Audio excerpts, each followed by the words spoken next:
നിയമപഠനത്തിന്റെ ചരിത്രത്തോടൊപ്പം നിയമനിർമ്മാണത്തിന്റെ ചരിത്രവുമുള്ള ക്യാമ്പസാണ് Ernakulam law college. Law കോളേജിന്റെ ഭാഗമായ central assembly hall Kochi നാട്ടുരാജ്യത്തിന്റെ നിയമനിർമ്മാണ സഭയായിരുന്നു.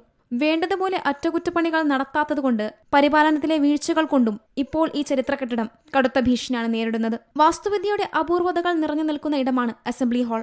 കെട്ടിടത്തിന്റെ നല്ലൊരു ഭാഗവും തടിയിലാണ് നിർമ്മിച്ചിരിക്കുന്നത്. കൊച്ചി രാജ്യത്തിന്റെ ഭരണസിരാ കേന്ദ്രമായിരുന്ന അസംബ്ലി ഹാളിലേക്ക് 1949 ഓഗസ്റ്റിലായിരുന്നു തിരുവനന്തപുരത്ത് നിന്ന് ലോ കോളേജ് പറിച്ചു നടപ്പെട്ടത്. നൂറ്റാണ്ടിലേറെ പഴക്കമുള്ള കെട്ടിടത്തിന്റെ ഇപ്പോഴത്തെ അവസ്ഥ അങ്ങേയറ്റം ശോചനീയമാണ്. കാലപ്പഴക്കത്താൽ അസംബ്ലി ഹാൾ മന്ദിരത്തിന് ജീർണതയുണ്ട്. കെട്ടിടത്തിന്റെ ഭിത്തിക്കും മേൽക്കൂരയ്ക്കും കാര്യമായ അറ്റകുറ്റപ്പണികൾ നടത്തേണ്ടതായിട്ടുണ്ട്. ഒരു കാലഘട്ടത്തിന്റെ ചരിത്രം പറയപ്പെടുന്ന നിർണായക ഇടമായിട്ടും പുരാവസ്തു വകുപ്പും കെട്ടിടം ഏറ്റെടുക്കുകയോ സംരക്ഷിക്കുകയോ ചെയ്യുന്നതിനുള്ള നടപടികൾ ആരംഭിച്ചിട്ടില്ല. നിരവധി വിദ്യാർത്ഥികളും ജീവനക്കാരും എത്തുന്ന ക്യാമ്പസിലെ ഈ ചരിത്രത്തിന്റെ ഭാഗമായ കെട്ടിടം ഇപ്പോൾ എല്ലാവരിലും ആശങ്ക നിറയ്ക്കുകയാണ്. എത്രയും വേഗം അറ്റകുറ്റപ്പണികൾ നടത്തി കെട്ടിടം സംരക്ഷിക്കണമെന്ന ആവശ്യമാണ് വിദ്യാർത്ഥികൾക്കുൾപ്പെടെയുള്ളത്. സീ മലയാളം ന്യൂസ്, കൊച്ചി.